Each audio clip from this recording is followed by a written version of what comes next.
Olá pessoal, hoje nós começamos mais uma etapa da nossa aula e dessa feita nós iremos falar hoje sobre a Igreja e o Estado do Brasil, justamente a partir da República, né? Ocorrida em 1889, 15 de novembro de 1889 até 1965. Então nós vamos aí pegar mais de um século, mais ou menos umas 11 décadas.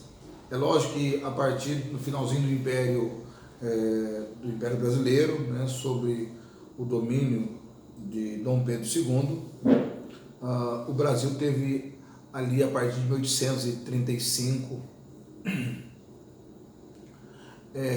já uma melhorada por conta da Constituição de 1824, né, dizendo que o Estado brasileiro teria a religião católica como oficial e seria tolerante com as demais, colocando as restrições, conforme nós já falamos na aula passada, no protestantismo de missão e no protestantismo de imigração.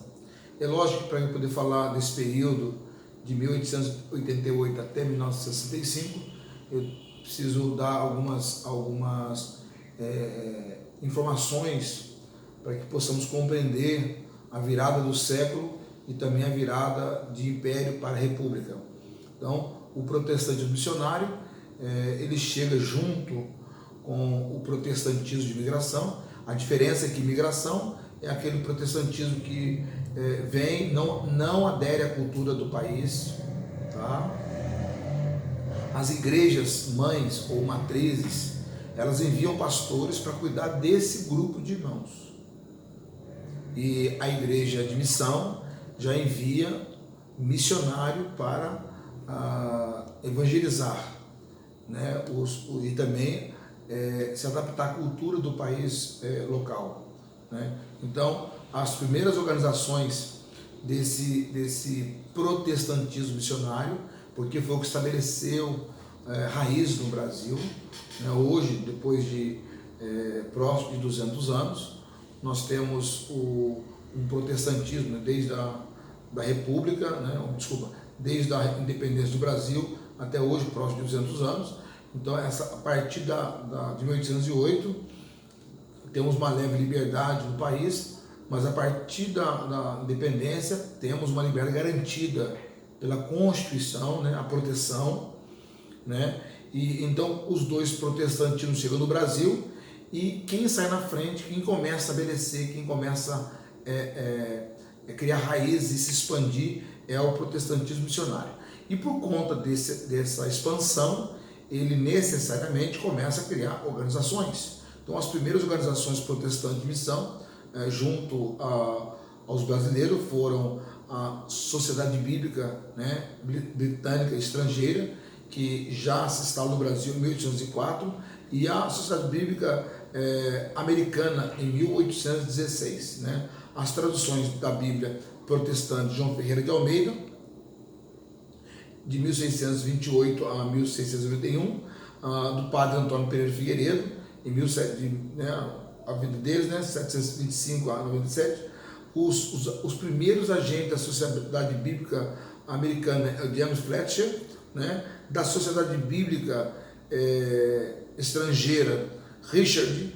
O trabalho dos compositores, né, começa a se desenvolver, né, vendendo Bíblia na língua portuguesa, né. Você descobre que com a missão também começa a espalhar os folhetos e também as Bíblias na língua portuguesa. A Igreja Metodista Episcopal foi a primeira denominação a iniciar atividades missionárias junto aos brasileiros. Então, ela de 1835 a 1841, ela começa a prática da evangelização, né? As pessoas, os obreiros que foram participaram desse primeiro momento missionário foi Fortin Pitts, Justin Spade e também Daniel Kinder.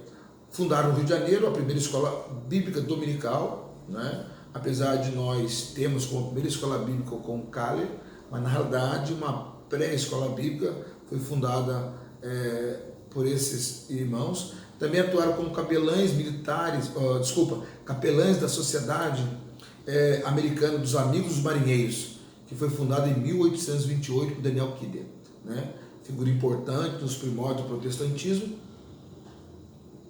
que viajou por todo o país, vendendo Bíblia e contactando com intelectuais e políticos destacados, como o padre Antônio Feijó, que na época foi o regente brasileiro, né, de 1835 até 1837, com a minoridade do Dom Pedro II, que ainda é menor de idade. Então o padre Antônio Feijó foi o seu regente, né? Nesse período, o padre Antônio Feijó teve uma relação muito estreita com o protestantismo, né? Escreveu anotações de residência e viagem no Brasil, o Kidder, né? Publicado em 1845, e dentre tantas anotações dele, despertou grande interesse pelo nosso país por outros protestantes. James Fletcher, né? E foi pastor presbiteriano, estudou em Princeton e também na Europa. Ele casou com a filha de César Malan, teólogo calvinista de Genebra, e ele chegou ao Brasil em 1851 como um novo capelão da Sociedade dos Amigos Marinheiros e também como missionário da União Cristã Americana Estrangeira. Ele foi secretário, né, naquele período, o secretário interino da delegação americana no Rio, e também o primeiro agente oficial da Sociedade Bíblica Americana. Ele foi uma pessoa entusiasta do protestantismo e também do progresso da evangelização. Ele escreveu um livro muito interessante, que agradou muito lá nos Estados Unidos, né, chamado O Brasil e os Brasileiros, né? Em 1860, chega no Brasil o Robert Calley, né? Nasceu na Escócia, fez medicina, em 1838 foi trabalhar nas Ilhas da Madeira, né, de língua portuguesa. Depois de 8 anos, em 46, ele foge, né, ele escapa de uma perseguição violenta naquela ilha, e ele vai para os Estados Unidos, né? Fletcher então sugere a Calley que viesse ao Brasil.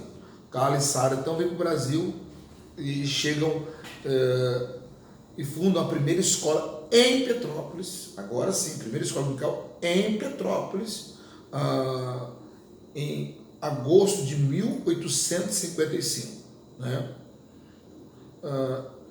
Que permaneceu até hoje, enfim. Em julho de 1858, Calley funda a Igreja Evangélica, e depois ela passa o nome de Igreja Evangélica Fluminense, né, já em 1863.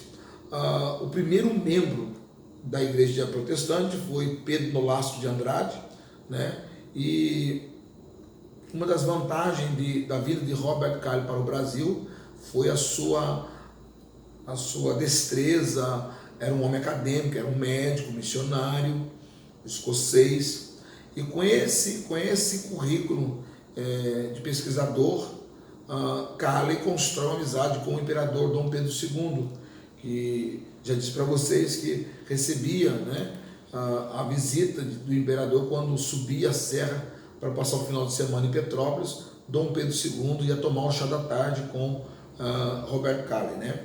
Inclusive tem uma passagem que as revistas congressionais dizem que a empregada foi atender a porta e era Dom Pedro. Ela fica fica muda. A esposa Sara de Calley pergunta algumas vezes quem é, até ir lá ver quem era, e chega lá, era a Sua Majestade, o imperador Dom Pedro II, de maneira simples, ia visitar Robert Calley, e ficavam conversando sobre vários assuntos, até porque Dom Pedro II era um cientista. O Dom Pedro II, ele catalogou muitas coisas, ele falava vários idiomas, dominava, né, outros idiomas, falava e também lia, coisa parecida. Ele fez uma turnê pelo Oriente Médio. As múmias que o Brasil tinha, até o nosso museu histórico pegar fogo, as múmias foram compradas por Dom Pedro II. Então, nós temos esse panorama da história, né? E aí o Cali, ele se influencia muito. Depois vim para cá o Simonton, depois o Alexander Beckford, Francis Kennedy, né? E as primeiras igrejas do Rio de Janeiro e São Paulo acontecem de 1862 a 1865, né? E o primeiro pastor brasileiro chamou-se José Manuel da Conceição, consagrado em 1865. E a escola americana foi criada em 1870 e o primeiro sino no Brasil surgiu em 1888. Deus abençoe, até a próxima.